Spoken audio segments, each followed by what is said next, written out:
Assalamualaikum warahmatullahi wabarakatuh. Alhamdulillahirrabbilalamin. Kita berjumpa lagi hari ini. Hari ini kita akan belajar bagaimana mengenai perbandingan antara framework dan konten manajemen sistem. Untuk mendapat barokahnya, mari sama-sama kita mulai pembelajaran kita dengan membaca basmalah. Bismillahirrahmanirrahim. Baik, Ananda, Bapak, Ibu, dan teman-teman sekalian, pada gambar ini saya ambil dari Google. Ini ada beberapa CMS, ada CMS WordPress, Joomla, dan lain-lainnya. Di sini juga ada framework. Nah, kita akan lihat bagaimana perbandingan antara keduanya. Ini mana yang Anda pilih? Ya, tentu saja tidak ada mana yang paling benar atau mana yang paling baik, ya. Karena pada prinsipnya di dunia tidak ada yang paling baik, tidak ada yang paling benar, ya. Yang benar itu hanya Allah Subhanahu wa Ta'ala. Oke, baik. Kita mulai dulu dengan berikutnya, yaitu apa sih framework, ya. Framework secara arti kata adalah kerangka kerja, yaitu aplikasi yang digunakan untuk mempermudah pembuatan suatu aplikasi lain yang di dalam aplikasinya telah disediakan library atau berbagai pustaka program yang dibutuhkan untuk pembuatan aplikasi baru. Nah, biasanya aplikasi framework ini adalah aplikasi setengah jadi, ya, tidak langsung jadi, belum ada menu, belum ada logging, belum ada tampilan-tampilan untuk pengisi form, belum ada, ya, dan ini belum ada, ya, belum ada interface-nya, user interface-nya belum ada. Ini kita justru buatkan, ya, justru membuat. Nah, dengan apa? Dengan library yang disediakan oleh mereka. Apa keuntungannya? Nah, keuntungannya nanti adalah bahwa semua library itu nggak perlu kita pikirkan karena sudah dipikirkan oleh teamwork dari pembuat frameworknya ini. Sudah ada sisi security-nya, sudah ada sisi keamanan dari aplikasinya, tersusun rapi dalam folder-folder folder kerjanya, dan ini semua sudah tersedia. Dan kelemahannya apa, ya, kita harus mengikuti aturan dan tata kerja dari framework tersebut, ya. Nah, biasanya framework ini menggunakan konsep pemrograman OOP, Object Oriented Programming, ya. Dari pengalaman saya, tidak ada framework yang dibuat dengan konsep POP, ya, Procedural Oriented Programming. Rata-rata adalah Object Oriented Programming yang menggunakan kelas, ya. Framework yang saya ceritakan ini adalah framework pada bahasa pemrograman PHP. Memang ada beberapa framework pada bahasa pemrograman yang lain, ya. Pada Python itu ada framework yang biasa digunakan di Python itu, dan biasanya sudah lengkap. Itu namanya adalah Anaconda. Nah, ini pada Python. Pada bahasa Java juga ada beberapa framework lagi sehingga mempermudahkan pemrograman Java, ya. Pada beberapa bahasa yang lain itu juga sudah tersedia framework kadang-kalanya, ya. Nah, contohnya, tapi juga ada yang menyebutnya juga bukan framework seperti Maker gitu, ya, atau Wizard kalau di bahasanya Microsoft Visual Studio atau Visual Basic, ya. Sehingga pekerjaan kita dalam pemrograman menjadi lebih mudah. Nah, pada framework yang saya ceritakan ini, saya tidak cerita framework untuk bahasa yang lain. Saya cerita framework untuk bahasa pemrograman web, yaitu bahasa PHP. Nah, ini dari hasil Google, dari Google Trend yang saya akses 11 April. Ini ternyata Laravel itu agak lebih tinggi ketimbang CodeIgniter penggunanya, di mana penggunanya di Indonesia sih, ya, dari 12 bulan terakhir, ya. Jadi Laravel lebih banyak penggunanya, sedikit lebih banyak ketimbang CodeIgniter di Indonesia. Kemudian ada Symfony, ada Zen, ya. Ada Zen, kemudian sedikit Symfony, dan kemudian juga ada Cake PHP, ya. Nah, ini beberapa framework yang ada di Indonesia. Oke. Yang jelas framework sekali lagi adalah aplikasi setengah jadi yang memang digunakan untuk membuat aplikasi lain, aplikasi pemrograman web yang lain, dan sudah tersedia pustaka-pustaka programnya, sehingga tinggal memanggil dan biasanya mengikuti tata aturan pemrogramannya adalah mengikuti tata aturan dari framework yang digunakan. Oke. Baik, kemudian apa itu sih content management system? Content management system atau sistem pengelola konten atau pengelola isi, apa ini ya? Jadi sebenarnya aplikasi content management system ini sudah aplikasi jadi, hanya dia bisa dimodifikasi atau bisa diubah tanpa harus pengetahuan bahasa pemrograman. Beda dengan framework tadi. Kalau framework tadi kita harus tahu bahasa pemrogramannya, paling tidak bahasa pemrograman PHP dalam teknik pemrograman object oriented programming ya. Nah, ini kewajiban yang ada di framework, tapi di content management system kita nggak perlu pengetahuan yang banyak tentang bahasa pemrograman mengenai bagaimana mengelola grafik dengan bagus dan bagaimana tipografi dan sebagainya. Ini lebih diutamakan di content management system karena apa?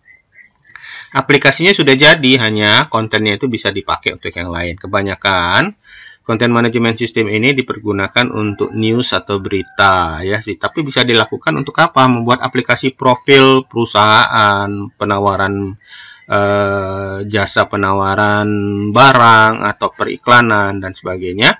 Nah, ini juga bisa dilakukan di content management system. Nah, umumnya seperti tadi saya bilang, yang saya ceritakan di sini adalah content management system dalam bahasa PHP ya. Nah, yang terbesar di Indonesia ternyata setelah saya searching dari Google, setelah saya cek di Google Trend pada 11 April ini, ternyata yang terbanyak itu adalah pengguna WordPress di Indonesia dalam 12 bulan terakhir. WordPress, kemudian diikuti yang nomor 3 ini hijau ini adalah ternyata Serendipity ya, jumlah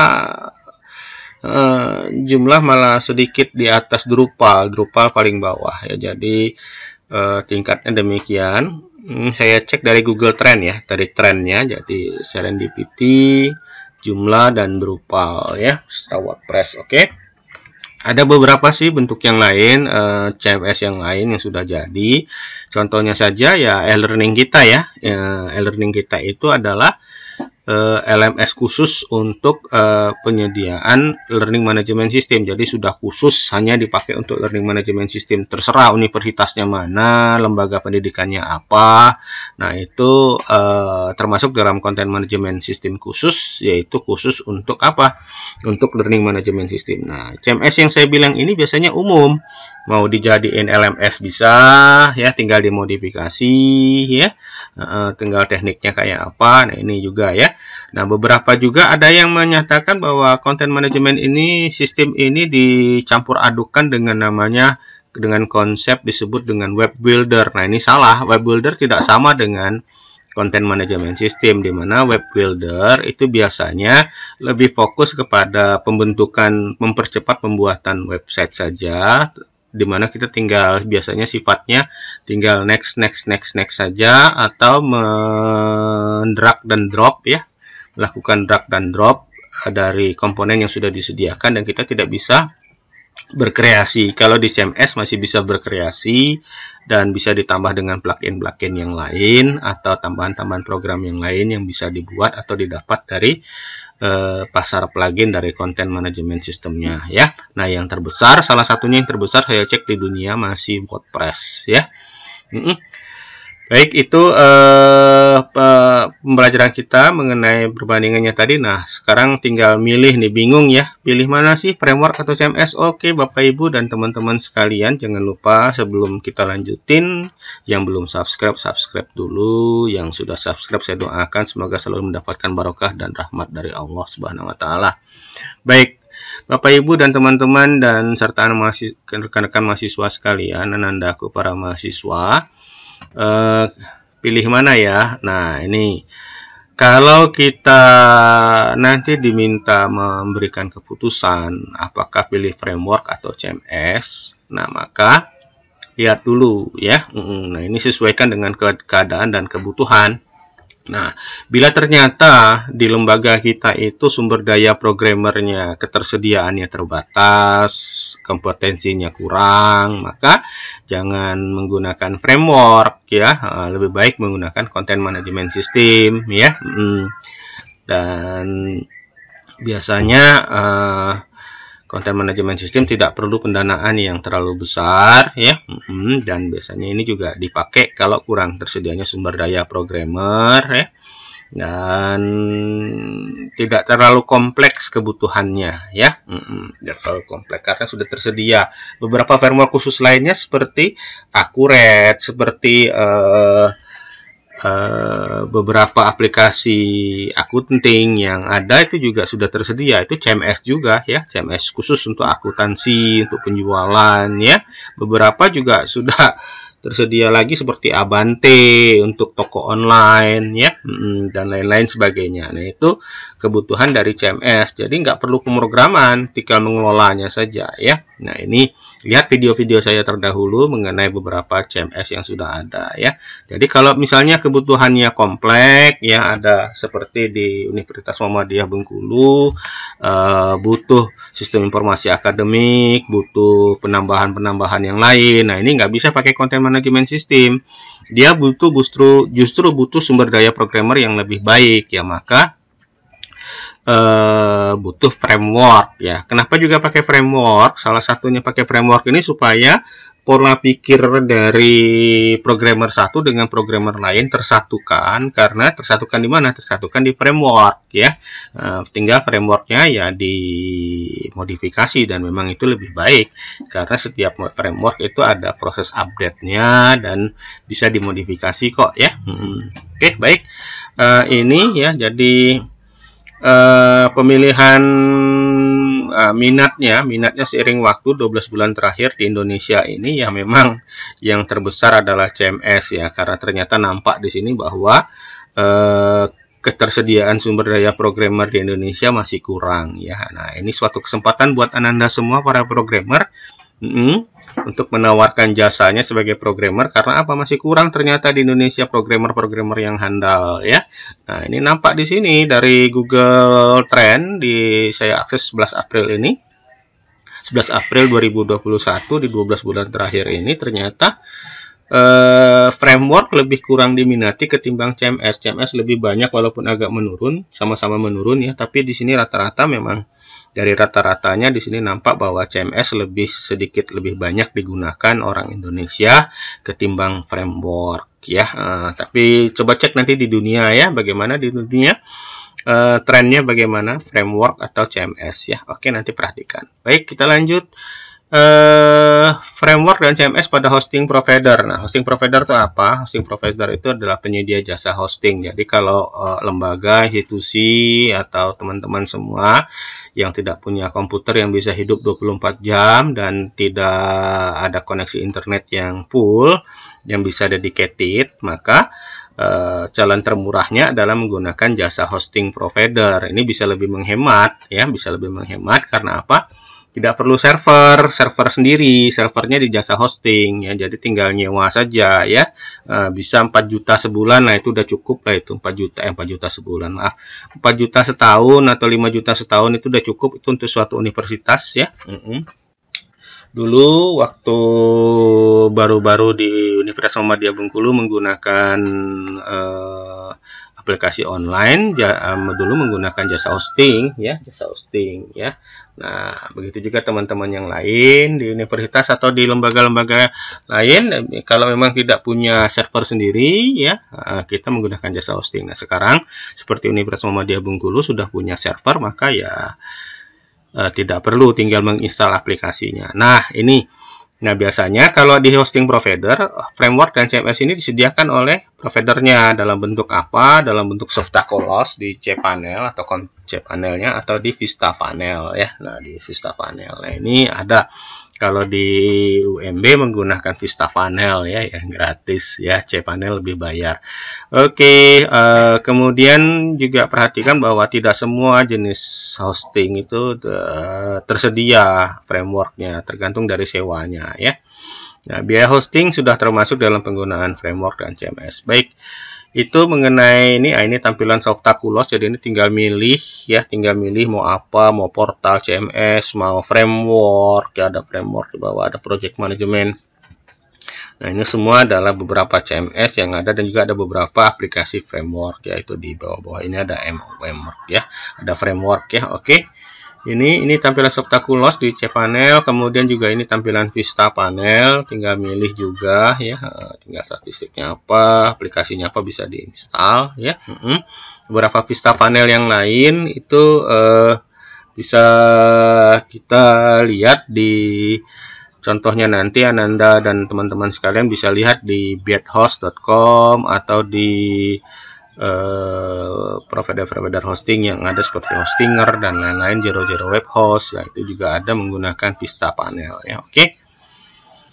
Nah, ini beberapa URL di mana teman-teman dan Bapak Ibu sekalian bisa mendapatkan framework. Untuk URL framework dan CMS ya. URL framework adalah Laravel, ini laravel.com, Coordinator, YI framework, symfony.com, CakePHP, ini adalah URL framework yang bisa kita kunjungi dan mendapatkan informasi lebih lengkap. Silahkan saja. Yang CMS juga ada WordPress, ada Joomla, ada Drupal ya. Oke, baik.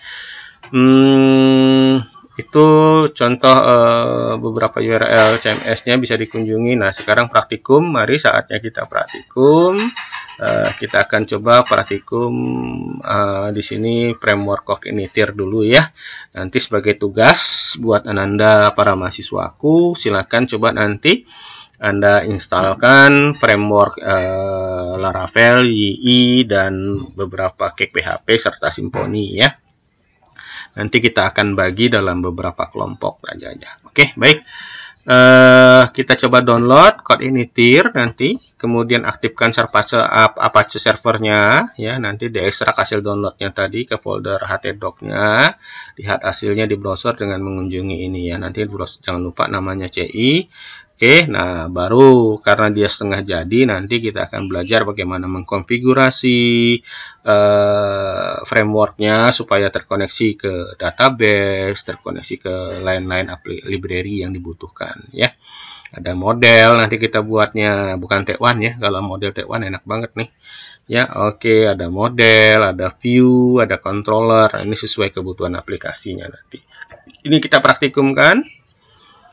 Nah, ini hasil praktikumnya. Nanti kalau sudah dijalankan harusnya seperti ini. Boleh dicoba. Atau mau dicoba sama-sama di kelas, ayo nanti kita coba sama-sama di kelas.